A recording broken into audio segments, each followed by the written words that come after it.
और ठाकुर जी के सामने बड़े बड़े कढ़ाई रखी।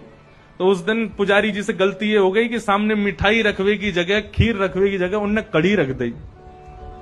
कड़ी रख दी, कड़ी के पीछे चावल रख दिए, चावल के पीछे मिष्ठान रखा और सब सजा दिए सामने।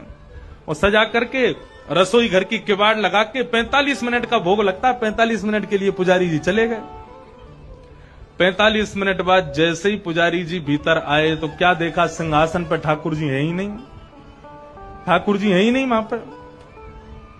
पुजारी जी बोले, अरे भैया ठाकुर जी कहां गए? पूरे मंदिर में हल्ला है, वो सब इकट्ठे है गए, ठाकुर जी कहां चले गए? कोई ने कही बोले छोटे से ठाकुर जी है सके, इनमें कढ़ाइयन में गिर गए हों, छानो।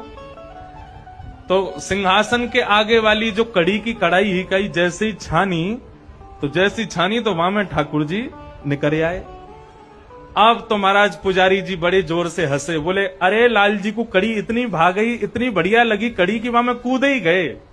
अब तो भैया रोज कड़ी बनेगी ठाकुर जी के काज। अब तो कोई भी उत्सव हो, कछु भी हो, रोज कड़ी बन रही है, रोज ठाकुर जी के आगे कड़ी रखी जावे।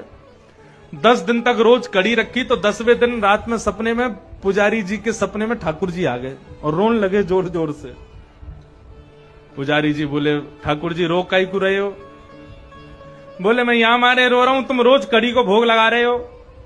बोले मैं तो यहां मारे लगा रहा हूं, बाद में आप कड़ी में कूद गए, इतनी बढ़िया लगी कि वहां में डूब ही गए, तो हमको लगी कड़ी ज्यादा पसंद आ गई है, तो रोज कड़ी को भोग लग रहा है। ठाकुर जी बोले, अरे मैं कड़ी में कड़ी खावे को ना कूदो, तो फिर काय को कूदे? बोले तुमने खीर दूर रख दी, मैं तो खीर खावे जा रहा हूं, बीच में कड़ी पड़ गई, सुबह में गिर गो। अब तुमको लगी कि मुझको कड़ी पसंद है तो रोज कड़ी को भोग लगा रहे हो।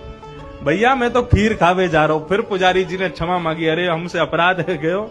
तब से फिर ठाकुर जी को मिठाई आगे रखी जाए, वाके पीछे नमकीन सामग्री रखी जाए। तो बंधुओं ऐसे लाड़ लड़ाओगे ना घर के ठाकुर जी को, तो ठाकुर जी फिर मूर्ति नहीं लगेंगे, साक्षात ठाकुर जी लगेंगे, आनंद देंगे, सुख मिलेगा आपको।